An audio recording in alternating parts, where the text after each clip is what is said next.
8મી March આંતરરાષ્ટ્રીય મહિલા દિવસના નિમિત્તે આજ રોજ દિવ્યરત્ન વસુંધરા ચેરિટેબલ ટ્રસ્ટ દ્વારા કાર્યક્રમનું આયોજન કરવામાં આવ્યું છે. આ દિવ્યરત્ન વસુંધરા ચેરિટેબલ ટ્રસ્ટ કે જે વૃક્ષારોપણ હોય, શિક્ષણ હોય, પર્યાવરણ હોય, પક્ષીઓને બચાવવાના હોય કે પછી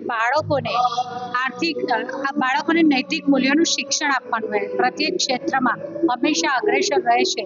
ત્યારે વડોદરા શહેરના સરદાર એસ્ટેટ ખાતે આજ રોજ આ મહિલા દિવસના કાર્યક્રમના અનુલક્ષીને મહિલાઓને પોતાના અમૂલ્ય યોગદાન બદલ આજ રોજ તેમનું સન્માન કરવાના કાર્યક્રમનું આયોજન કરવામાં આવ્યું છે. હું ખૂબ અભિનંદન પાઠવું છું દિવ્યરત્ન વસુંધરા ચેરિટેબલ ટ્રસ્ટને, જે ખરા અર્થમાં માનવતાને મહેકાવતા પ્રત્યેક કાર્યમાં અગ્રેસર હોય છે. જેવી રીતે ઘરની બારશાખ ઉપર આસોપાલવનું તોરણ લગાવવામાં આવે ને, ત્યારે ખરા અર્થમાં બારશાખની શોભા પ્રગટ થતી હોય છે. તેવી જ રીતે અત્યારના સતત સ્વકેન્દ્રી જીવાતા જતા જીવનમાં જ્યારે કોઈ પણ વ્યક્તિ અથવા સંસ્થા જ્યારે બીજાઓ માટે કંઈક કરવાની તત્પરતા સાથે કામગીરી કરે ને, ત્યારે ખરા અર્થમાં માનવતાની શોભા પ્રગટ થતી હોય છે. હું ખૂબ અભિનંદન પાઠવું છું દિવ્યરત્ન વસુંધરા ચેરિટેબલ ટ્રસ્ટ અને તેમાં જોડાયા સૌ લોકોને આભાર તથા અભિનંદન અભિનંદન.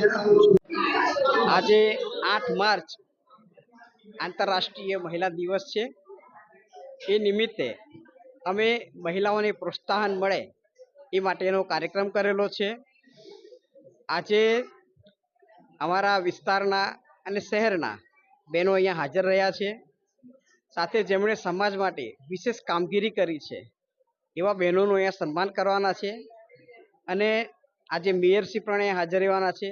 મેયરશ્રીના વરદ હસ્તે બહેનોનું સન્માન થવાનું છે. અને જે કંઈ પણ પોતાનામાં હુનર રહેલું છે બહેનોમાં, એ સાંસ્કૃતિક રીતે જે પણ એમાં પ્રોગ્રામ કરી રહ્યા છે એમાં એ લોકો પ્રદર્શન કરવાના છે. અને આ રીતે અમે ઉજવણી કરી રહ્યા છે. ભારત માતા કી જય. ચંપક પરમાર, દિવ્યરત્ન વસુંધરા ટ્રસ્ટ, વડોદરા.